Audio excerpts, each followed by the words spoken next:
en punto, Cablevisión, Salta y Jujuy también tienen esta brújula. Por eso siguen un horario, una rutina. Hablando de eso, el presidente tiene que hablar, y seguramente estamos hablando del presidente Alberto Fernández, para decirle otra vez al pueblo argentino que tenemos 14 días más de cuarentena. Esa cuarentena se va a extender hasta el día 7 de junio inclusive. La cuarentena más larga del mundo. En Wuhan, yo te conté el otro día, la ciudad donde se originó la tragedia del COVID-19, la cuarentena no alcanzó los 80 días como vamos a tener acá. Me llamó mucho la atención la declaración de Firmenich, Mario Firmenich. ¿Te acuerdas de Firmenich, el montonero? Bueno.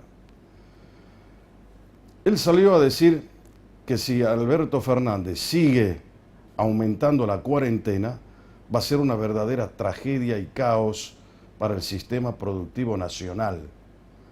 Que lo diga tal vez alguien de la Unión Industrial Argentina, de CAME, o algún otro iluminado de la Argentina, no me causaría ningún tipo de curiosidad.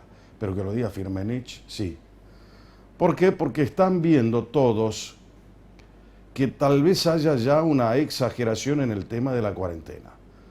¿Quién gobierna hoy en la Argentina?, se preguntan. ¿Los infectólogos que son los asesores de Alberto Fernández o es el presidente Alberto Fernández?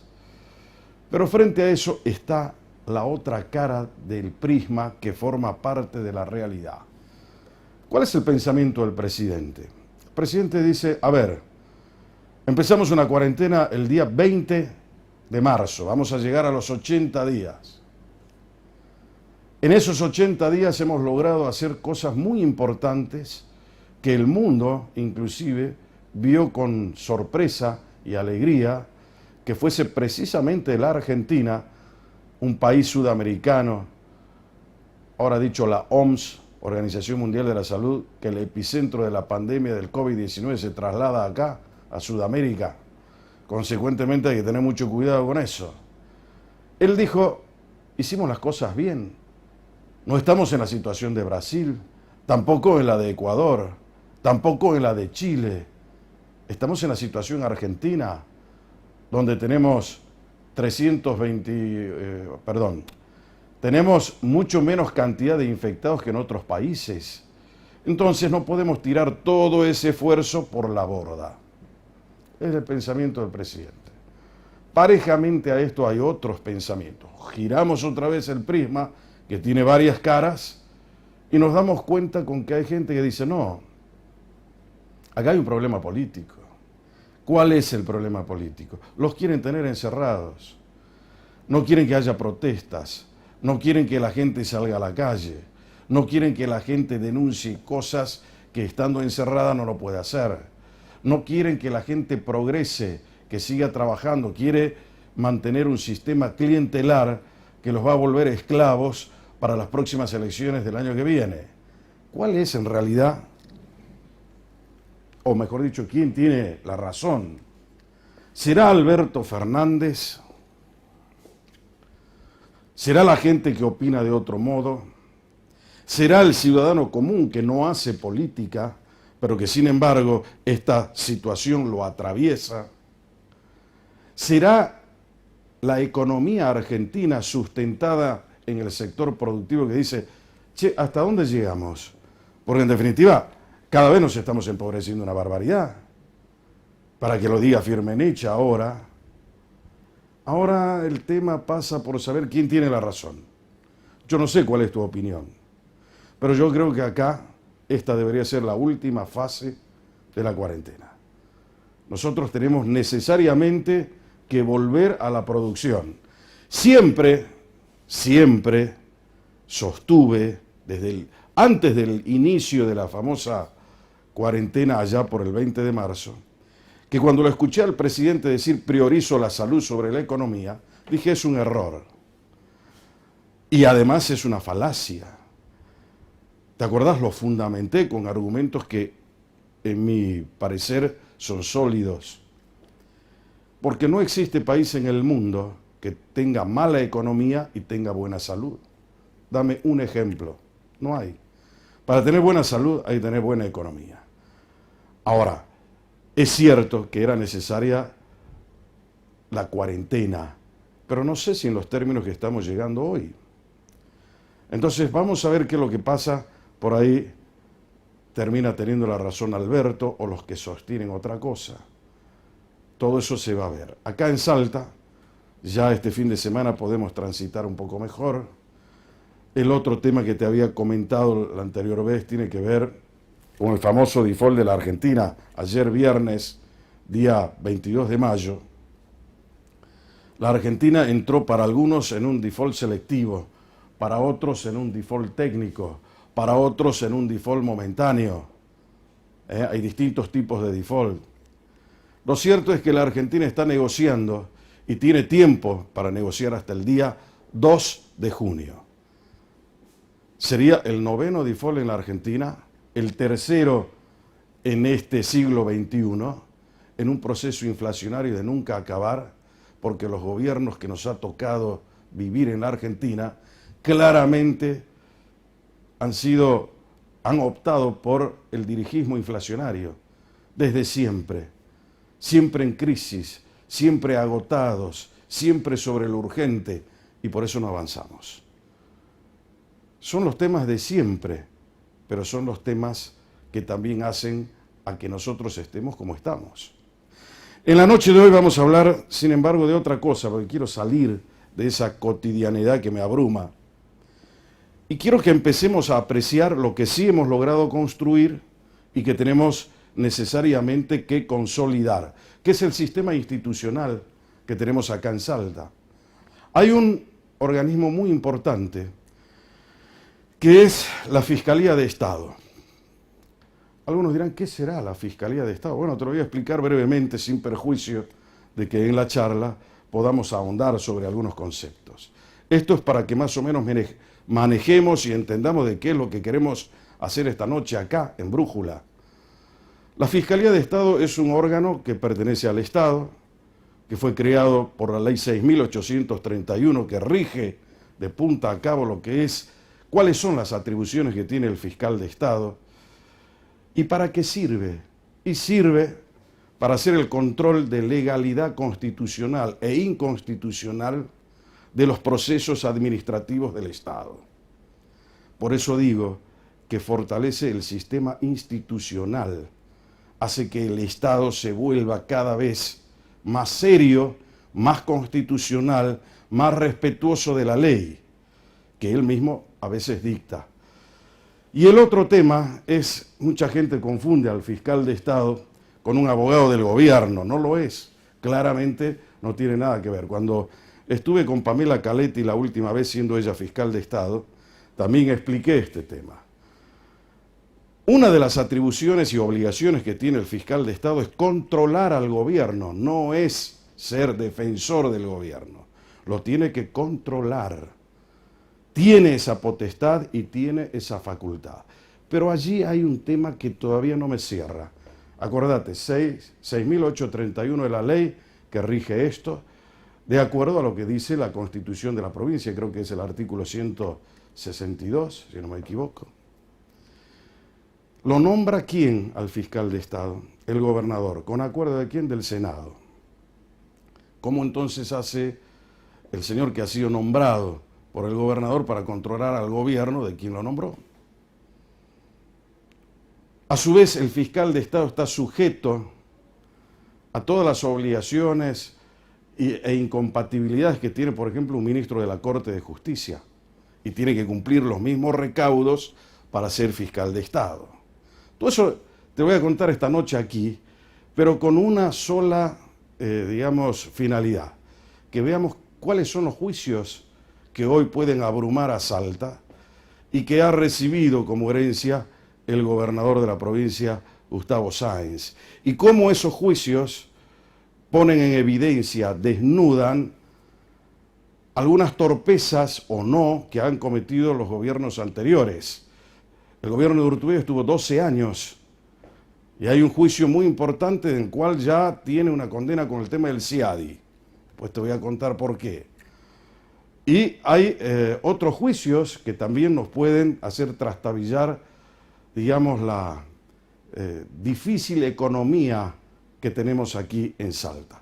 Es la propuesta de Brújula para esta noche. Por eso te digo, quédate conmigo porque Brújula, política para no dormir, te va a orientar en la noche. Ya voy.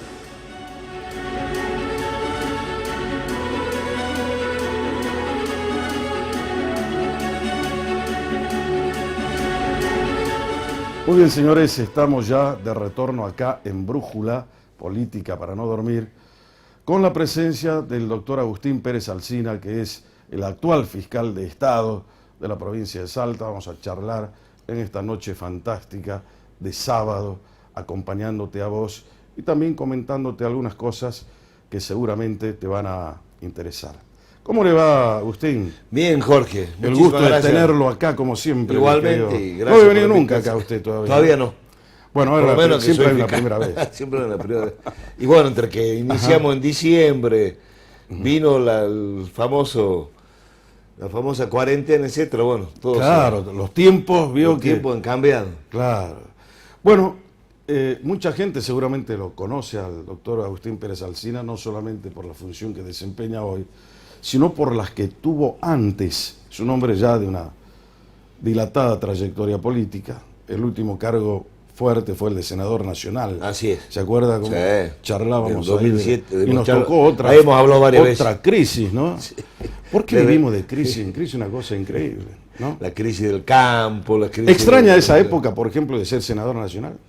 No, o sea, cada función que uno ha tenido, de concejal, diputado provincial, etcétera, obviamente tiene su parte buena, su parte mala, pero yo creo que son etapas. Uno le extraña, puede ser anecdóticamente, a nivel quizás nostálgico. Sí, pero por ahí uno dice, esta función me gustaba más que la otra. No, yo creo que siempre hay que tener en cuenta que la función, en definitiva, los políticos tenemos que entender que son provisorias. O sea, tiene uno un mandato, tiene que cumplirlo, podrá quizás tener otro mandato, pero bueno, hay que dar paso a los que vienen, alternar, porque es malo la continuidad permanente, es mala. Me acuerdo de esa época cuando Agustín Pérez Alsina era senador nacional, estábamos con la 125, ¿se acuerda? El campo, el lío que se armó, año 2008, ¿se acuerda? 2008. Y bueno, Agustín Pérez Alsina era un hombre que tenía una...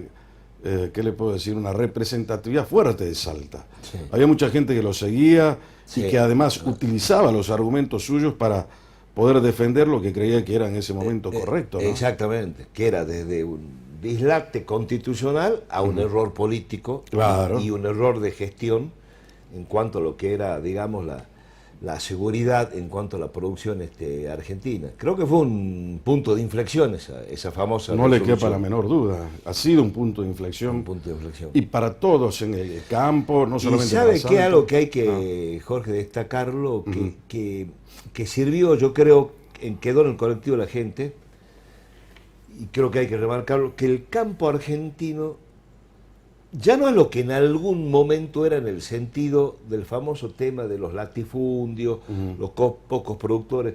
O los terratenientes. Los terratenientes, que los habrá, por supuesto, como en todas partes del mundo, que los hay. Sino que la producción ya estaba en manos de muchísima gente, de pocas hectáreas y pocos recursos. De hecho, en las cientos de reuniones que hemos hecho, Jorge, por el tema el productor era el productor de carne y hueso, el de mano gastada, el productor de 100 hectáreas, de 200, eran los que más iban al Senado, los que más estaban. En definitiva son los que saltaron a la ruta, porque no tenemos que olvidar que no saltaron los terratenientes de inicio, saltaron después todos los que producían y se levantan a las 4 o 5 de la mañana a trabajar y laborar en el campo. Entonces el campo argentino es grande, mediano y chico. Seguro. Y cada uno, por supuesto, con su función, que es importantísima, ¿no? El doctor Pérez Alsina, obviamente, es abogado. ¿Dónde estudió abogacía? Yo tuve una primera etapa en la Universidad de Buenos Aires y después de esa época, la conscripción, vine a Salta y terminé acá. ¿En la Católica? En la Católica. Mire usted, qué interesante. Hicimos 3 años en Buenos Aires, 3 años acá. Ajá. Es decir, habiéndose recibido de abogado, ejerció como abogado. Sí, mucho tiempo. Sí. De hecho, obviamente... Ustedes ejercían el estudio de su papá. Exactamente, un estudio fundado por mi padre en el año 1950, Ajá. que ahora lo continúa un hijo mío, pero yo ya estoy apartado, obviamente, y ejercí mucho tiempo la profesión, sí. Desde ya actividad ¿Le privada. gustó siempre la abogacía? Sí, me gustó. Sí. ¿Es su vocación? Sí, por supuesto, una vocación política e institucional fuerte, Ajá. pero que fue acompañada en su momento de abogacía, que bueno, ahora ya no. ¿Y cómo fueron sus primeros pasos en la política? Mire, Jorge, el primer paso en la política fue, obviamente, independientemente de haber hecho política... Mire lo que le estoy haciendo acordar, ¿no?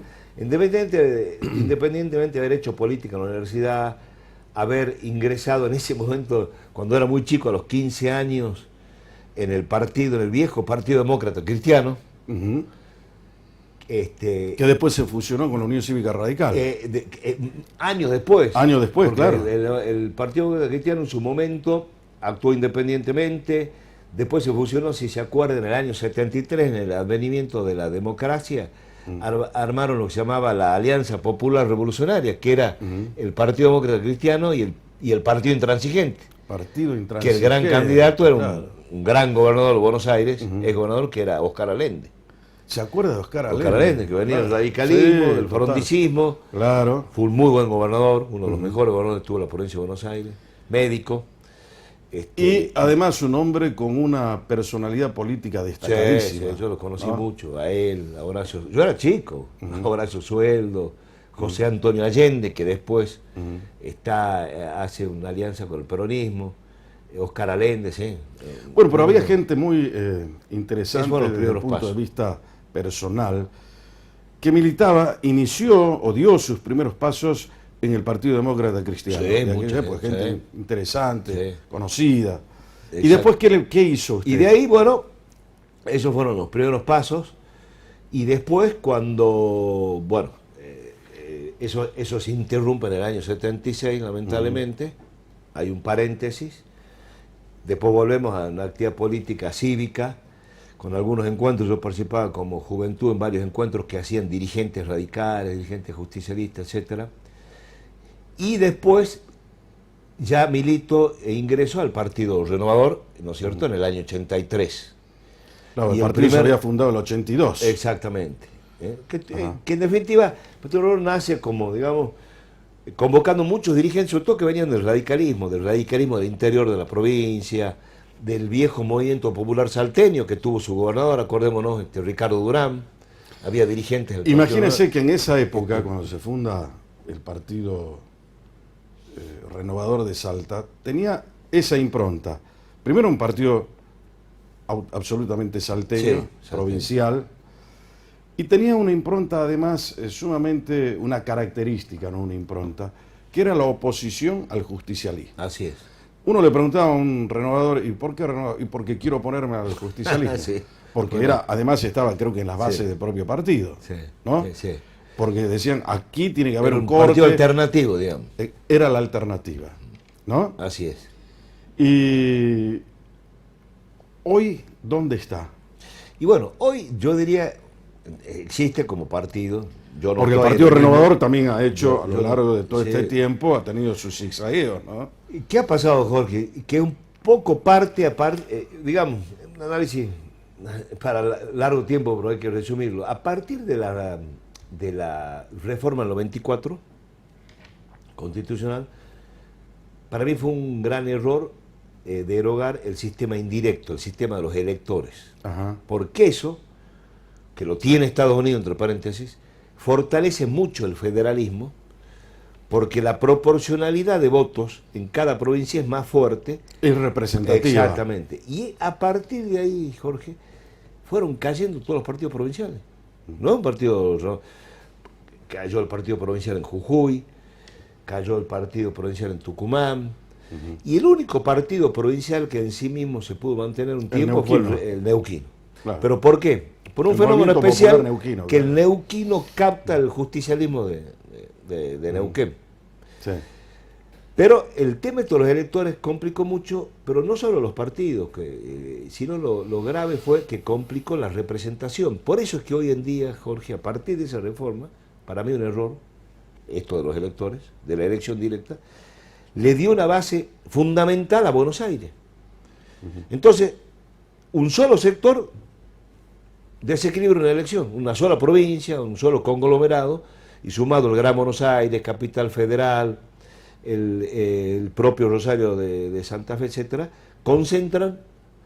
Entonces, nosotros al tener un porcentaje mínimo de votos, un presidente no se preocupa tanto por los votos de Salta. Bueno, es lo que pasó Jujuy, tradicionalmente en Tucumán. Argentina y se acentuó con esto. Se acentuó mucho. ¿Por qué? Porque nosotros tenemos el 3% Exacto.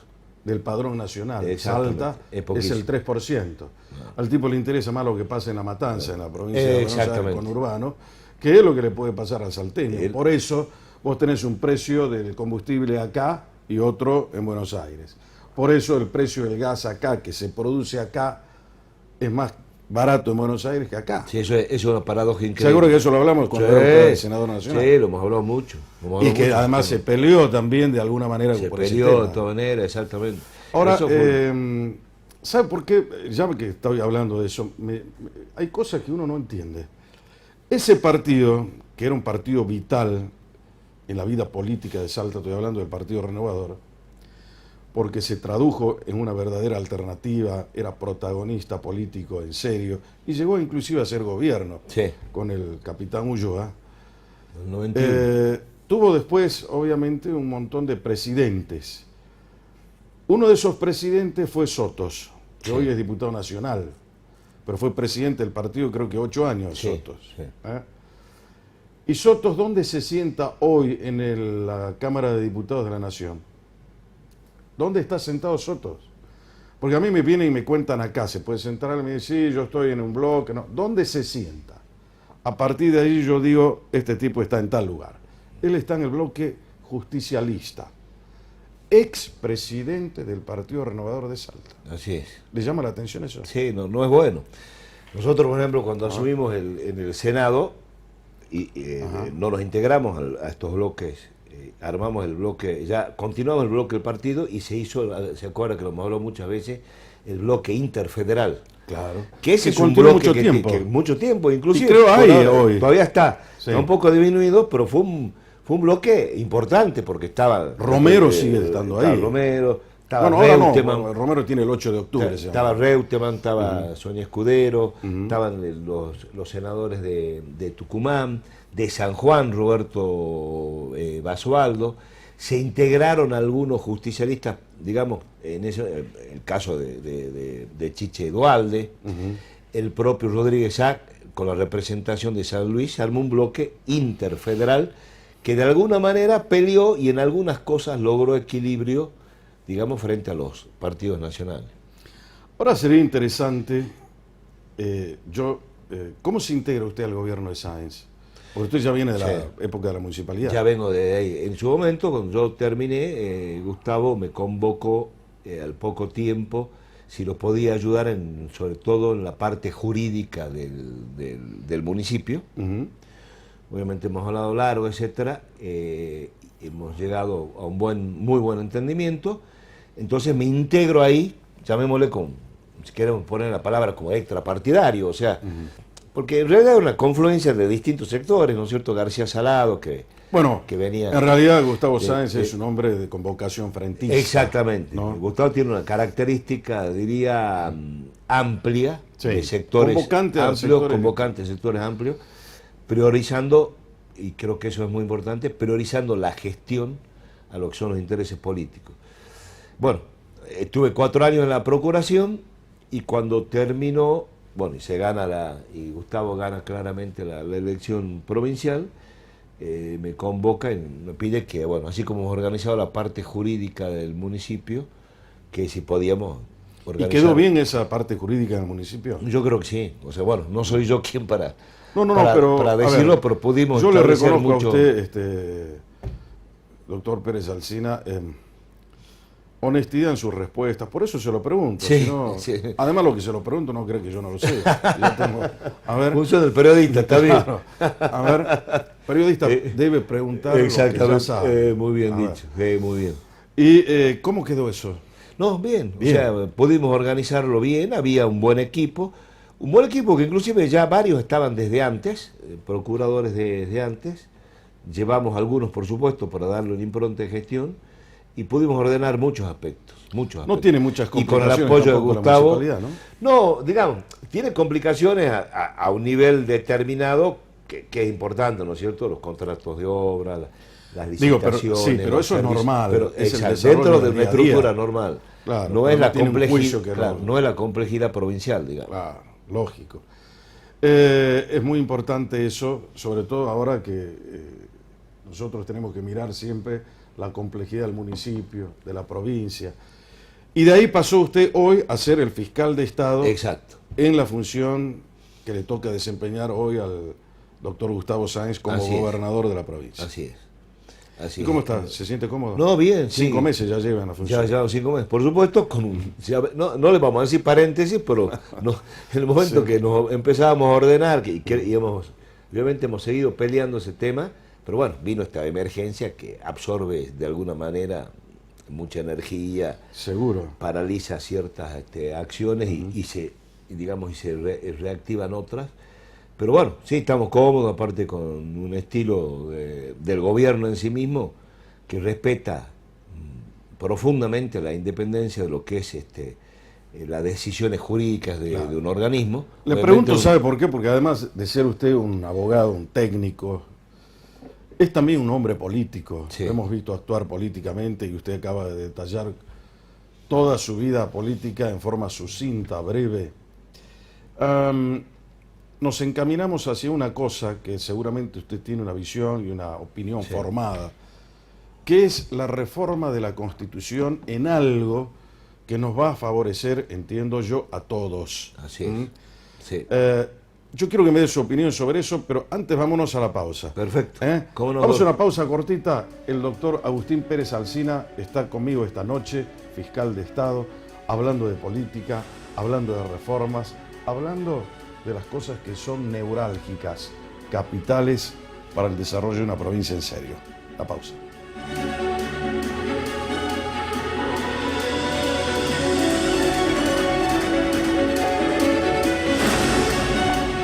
Muy bien, señores, estamos de nuevo acá en Brújula y dos cosas.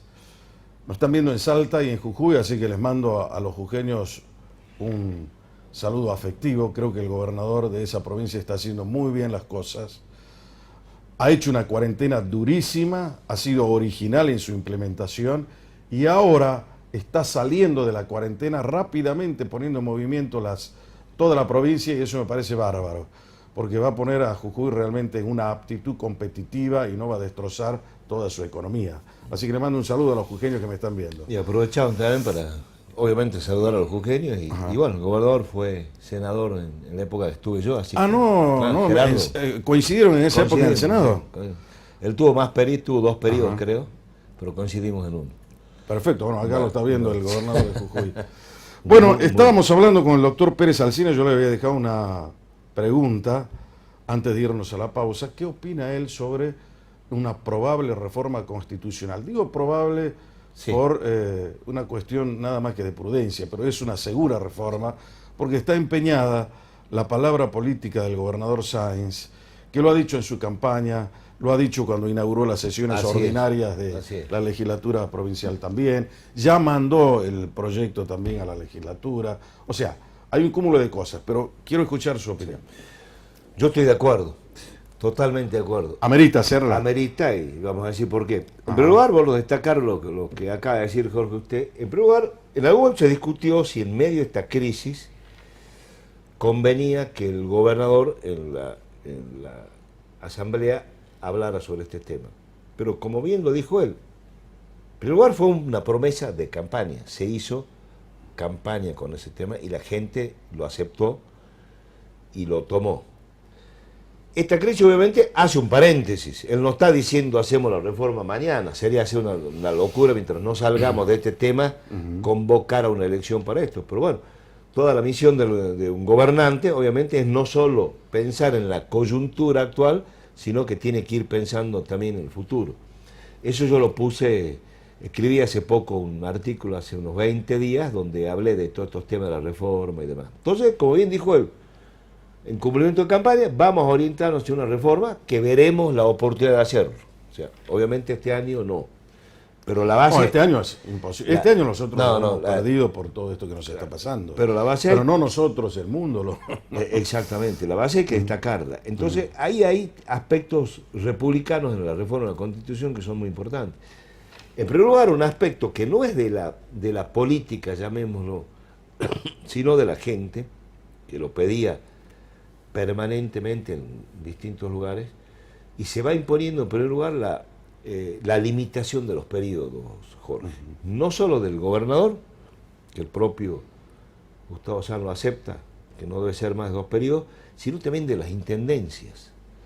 No puede existir el intendente reelecto indefinidamente, porque por un sistema inercial, por un sistema político, una vez que un intendente está 20 años, lamentablemente, hay que decirlo en términos políticos, se convierte en dueño del pueblo. La periodicidad, cuando hay periodicidad, favorece el republicanismo, favorece la honestidad, porque a medida, eso está estudiado en ciencia política, a medida que, no solo en Argentina, en el mundo, claro, en la medida que los cargos se van repitiendo, la corrupción empieza a asomar. La corrupción, el favoritismo, todo lo que es político, inherente inclusive a el ser humano. Exactamente. Es decir, el ser humano tiene un costado que es negativo. Ahora, si lo alimentamos, ganará esa parte. Exactamente. ¿No? Entonces, en la medida que una persona tiene un periodo determinado y limitado, es controlado de una manera totalmente distinta. Bueno, esa es la legitimación, digamos, de lo que se piensa como procedente para que se haga la reforma. Exacto. Ahora, la reforma no solamente va a incluir el tema de la periodicidad de los cargos, lo que es el tema del gobernador, de los intendentes, y también de la parte de los legislativos. Exacto. O la parte legislativa, la parte de intendentes, la parte Poder Judicial, Corte de Justicia, la parte periodo de los concejales, si es adecuado o no que haya un viceintendente. O sea, hay varios temas a discutir. Por eso no está cerrada con el proyecto que manda el gobernador.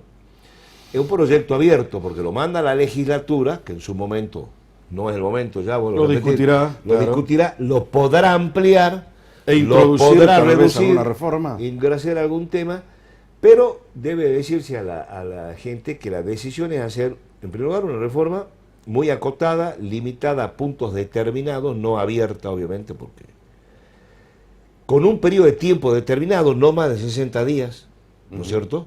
Porque cuando uno llega a la Convención Constitucional tiene que llegar con prácticamente un consenso sobre la reforma que se puede hacer en forma previa. Claro. Yo siempre digo, Jorge, que nuestra gran Constitución de 1853, con la reforma importante de 1860, la incorporación de Buenos Aires, no duró más de 30 días. Bueno, no duró porque sabemos los problemas de origen que arrastraba. Exactamente. Ahora, nosotros queremos que esta reforma que tenemos en Salta nazca del consenso, primero, absoluto. En segundo lugar, que sea una reforma... Usted detalló muy bien los temas centrales que va a introducirse en la reforma, pero hay una cosa que es muy importante, una reforma política debería haber para tener el tema de la representatividad. Exactamente, ese es un tema muy importante de la sobrerepresentación en algunos sectores y la subrepresentación en otros. En otros, como es el caso de los departamentos. Exactamente, donde con un buen número de votos uno no llega a tener representación. Hay un estudio muy bien hecho, debo decirlo, lo ha hecho una persona que también es de la política y es profesor de Derecho Constitucional, tiene un estudio muy bien detallado sobre la representación y subrepresentación en Salta, que es el doctor Gómez Díez. Sí. Ahí marca con números, no un tema teórico, ahí marca con números concretos qué pasa en varios departamentos con esta subrepresentación. Entonces eso desequilibra la Cámara. Totalmente. Y no cumple no solamente la representatividad, sino no es un pilar del sistema democrático. Exacto. Lo erosiona porque no hay la representatividad de origen, que es lo que nosotros estamos buscando. Y se ve subrepresentado en muchos Ajá. sectores del interior. Exactamente. Y con un poquísimo votos llega y se hace senador. Y quien accede a ser senador, diputado provincial, con ese principio tiene una facilidad enorme para ser reelecto. Ahora, saliendo de estos temas, ¿usted se sigue reconociendo como hombre del Partido Renovador? Sí, soy no estoy en el partido, claro, formalmente, ¿no es cierto? Soy de idea. ¿Qué significa no estar en el partido? Que no estoy formalmente en el partido, o sea... Porque usted se fue, canceló su ficha. No cancelé la afiliación porque, bueno, creo que la afiliación es la actitud de uno frente a la decisión de estar en algo que lo represente, pero como partido discrepé, como varios dirigentes, en varias, digamos, en la última elección. En la última elección, etcétera, así que porque por el no partido estoy... se fue con Olmedo, por eso dice... No porque se haya ido con Olmedo, no es el tema, sino que ya antes, digamos, no tuvo su impronta independiente y con el anterior gobierno, por ejemplo, se convirtió en un apéndice del anterior gobierno, lo cual fue malo. Claro, el anterior gobierno... fue apéndice... usó también al Partido Renovador, dicen algunos, para manejar políticamente los engranajes del partido y que el partido sea funcional. Exactamente, un sistema de funcionalidad cuando deberíamos hacer en un término de alianza que en su momento lo planteamos. Esa fue mi discrepancia en su momento con ese, por eso. Pero Cristina Fiore, por ejemplo, llegó a ser senadora nacional gracias a eso. Sí, representando a la lista oficial, digamos. Claro, no al partido. No al partido. Claro. Saliendo de eso, hay un tema muy importante que lo habíamos dicho en la presentación y tiene que ver con las funciones propias de lo que es la Fiscalía de Estado. La Fiscalía de Estado, como decíamos hace un rato, ley 6.831, ahí dice cuáles son las atribuciones. ¿Hay un fiscal de Estado alterno a usted? Es decir, el fiscal de Estado es usted, Agustín Pérez Alsina. La Fiscalía tiene eso, tiene a los funcionarios que pertenecen a la Fiscalía y los abogados. Lo que existe es así, Jorge. Está la Fiscalía de Estado actualmente, hay una organización donde hay un coordinador general de la Fiscalía, ¿no es cierto?, que es el segundo en el mando. Coordinadores que están generales, digamos, que ven distintos sectores, porque la Fiscalía, eso bueno, hay que explicarlo, tiene su aspecto jurídico, digamos, técnico, pero ¿qué pasa? Para que tengan una idea, ve, en primer lugar, los juicios. En primer lugar, la Fiscalía, la máxima función es, aparte del asesoramiento del gobernador, el aspecto constitucional de las normativas, que es la parte central, dar la validez a las DNU, etcétera, tiene una defensa, tiene encargada la defensa del patrimonio del Estado en sentido general, o sea, todo aquello que se encarna en juicio y demás. Entonces está una parte judicial, una parte administrativa donde van todos los dictámenes que deben hacerse, desde la exoneración de un funcionario a dictaminar sobre la legalidad de una licitación o de una rescisión contractual. Entonces está la parte juicios, la parte dictámenes, la parte asesoramiento integral, porque nos piden asesoramiento permanente los distintos ministerios, el propio gobernador, etcétera. Que ustedes se lo tienen que dar. Exactamente. Pero para eso tienen también una planta de abogados, ¿no? Un cuerpo de sumarios, o sea, porque los sumarios, la parte sumarial va también ahí, y la parte, obviamente, ejecutiva del Estado, no solo de los juicios de fondo, en caso alguno, desde el juicio de Casinos Austria, al Comité Interamericano de Derechos Humanos, al de una rescisión contractual que se puede haber hecho en otro gobierno, sino también ejecuciones fiscales, o sea, los cobros de multas. O de particulares que le deben al Estado. Exactamente, por ejemplo, por daños ambientales, multas de minería, temas por decir, no pago de introductores, llamémosle de carne, que no han pagado la tasa, o del Ministerio de la Producción, o sea, hay muchísimos aspectos donde surgen aspectos patrimoniales que el Estado tiene que recaudar, entonces esa función la tiene la Fiscalía. Es una función amplia. Me encanta porque en forma muy prolija y detallada, explica a Agustín Pérez Alsina cuáles son las atribuciones que tiene el fiscal de Estado, para que todos lo entendamos, en la medida en que nadie quiere lo que no conoce. Entonces nosotros queremos conocer las distintas funciones que tienen organismos que pertenecen al Estado para poder comprender el grado de institucionalidad que tenemos en Salta. Yo había puesto un detalle que me llamó mucho la atención. Al fiscal lo nombra el gobernador de la provincia con acuerdo del Senado, como dice la Constitución. Tal cual. Ahora bien, una de las funciones que usted tiene es controlar, no es un abogado del gobierno, sí. Usted controla al gobierno. ¿Cómo se hace para controlarlo a Gustavo Sáenz si lo nombró él a usted? Sí, es un mecanismo de... Medio raro es eso. No, si se pone a hacer una comparación... Porque estaría casi en la misma situación que un ministro de la Corte, ponerle. Claro, por 4 años. Claro. O sea, el tema es... Usted se va, entra y se va con el que lo nombró. No es un nombramiento, llamémosle, directo al gobernador. El gobernador propone y ahí viene el acuerdo del Senado. Claro. ¿O no? Por eso lo digo, es lo que pasa con los ministros de la Corte. Senado entonces, ese acuerdo del Senado le da a la Fiscalía de Estado, al fiscal de Estado, una inamovilidad de 4 años. Porque ¿Y una independencia también? Claro, porque al ser inamovible hay una independencia. Uno es abogado del Estado. Como abogado del Estado tiene la obligación no solo de defender el patrimonio del Estado, sino también asesorar en lo que sea conveniente, en lo que solicite el gobierno. Entonces es un mecanismo que creo que es el mecanismo que existe prácticamente en todas partes, en todos los regímenes democráticos, ¿no? Sí. Inclusive es un mecanismo mejor porque hay situaciones, hay provincias que tienen fiscalía de Estado sin inamovilidad, o sea, ahí sí depende muy del gobernador.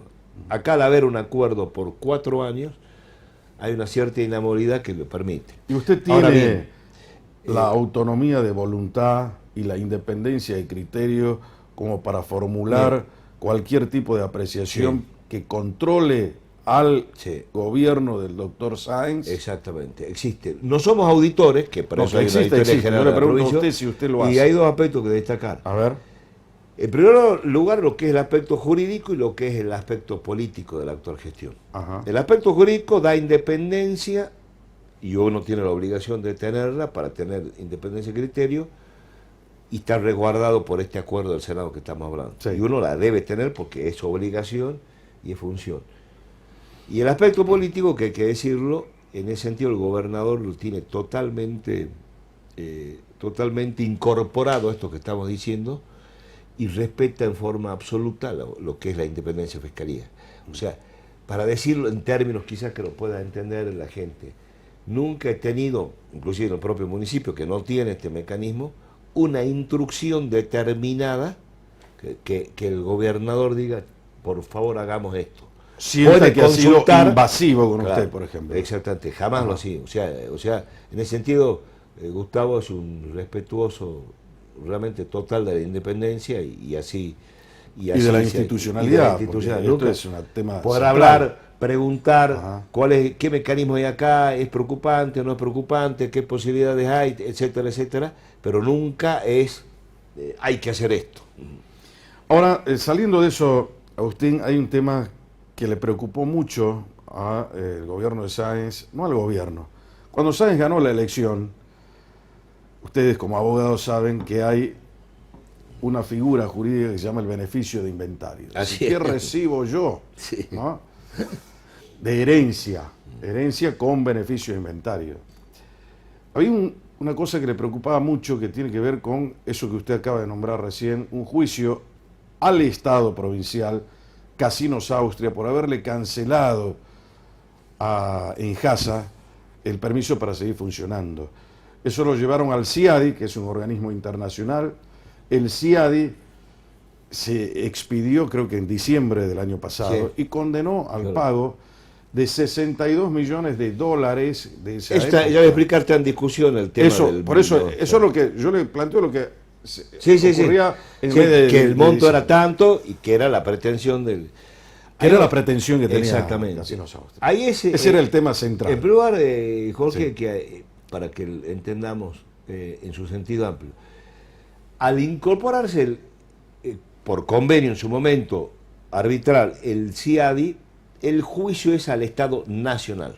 Sí. O sea, existe el juicio al Estado Nacional y defiende el Estado Nacional. Ahora bien, obviamente, el Estado Nacional, como es una figura frente a esta figura internacional que es el CIADI, obliga a la provincia a responder desde ya, porque es una rescisión provincial.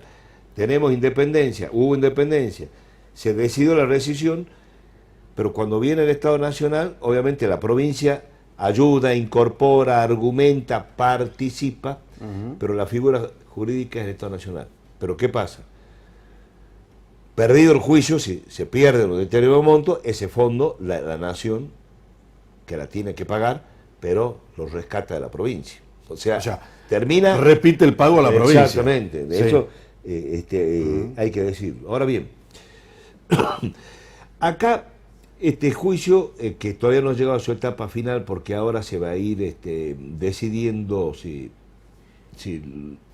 esto lo permite, porque también a nivel internacional incluso ni los tribunales arbitrales a veces se han podido juntar, ¿no? Se va a ir decidiendo el monto en un último procedimiento. Tiene un aspecto, yo debo decirlo, no es un tema, a ver, que podemos decir que ha sido una rescisión loca, no ha sido una rescisión de decir, independientemente de que pudiera haber motivaciones para rescindir, había causas para rescindir. Sí creo, esta es una opinión... ¿Legítimas? Había causas legítimas. O sea, creo que se debería haber hecho de otra manera. Esa crítica sí la tengo que hacer. Se lo podría haber hecho en una forma más ordenada, con más tiempo, preconstituyendo más pruebas, avanzando más en algunos detalles, y creo que podría haberse hecho una decisión mejor. Yo no sé si el apuro, alguna decisión política, etcétera, hicieron una decisión que permite que de alguna manera la empresa Enjasa, que ahora ya el juicio quedó solamente incorporado porque se han ido traspasando acciones, etcétera, quedó a Casinos Austria. Bueno, desde el momento, hay que decirlo, desde el momento que existe la rescisión, obviamente hay una suma de fondos que empieza a incorporar a la provincia, porque al no estar privatizado, el Estado ha ido incorporando, digamos, ganando dinero a través de la actividad, ¿no es cierto?, de los casinos. Ahora, le doy un ejemplo, no estaba muy bien hecho el tema del lavado de los activos, porque se podría haberlo demostrado en forma mejor. Sublicencias hechas sin autorización del ente regulador, o sea, esa es otra causal de rescisión. Se detectó, y creo que se podría haber probado mucho mejor de lo que se hizo, que en algunos sublicencias había gente, por decirle, prestando dinero a quienes estaban jugando. Absolutamente prohibido. Totalmente. Y pareciera que eran de la propia empresa, o sea... una serie de irregularidades y de inmoralidades que hubieran permitido hacerlo más prolijo, que estaríamos en mejor posición. Ahora bien, a raíz de todo esto que se está demostrando, se está discutiendo y demás, esa cifra inicial que usted habló, que es verdad, es esa cifra, la que se pidió, ¿no es cierto?, puede ser bajada en un monto bastante grande. O sea, ojalá. Sí. Eso lo estamos hablando con la Procuración del Tesoro, ¿no es cierto?, de la Nación, donde esto lo lleva el área de conflictos internacionales, una doctora Echegorri, una persona de carrera, no política, de muchos años, ¿no es cierto?, y creo que está defendiendo bastante bien este tema. Bueno, esto lo estamos hablando permanentemente y ahora va a haber un proceso, un procedimiento, ¿no es cierto?, de preguntas, respuestas por parte del tribunal, etcétera, donde creo que esa cifra puede ser bajada bastante. Ahora, ¿cuándo usted cree que tiene concluida la etapa? No me animo a decir una fecha por todo esto que estamos viviendo, que pasa en el mundo. Creo que va a ser el año que viene. Exacto, yo creería que ya va más para el año que viene. No me queda más tiempo.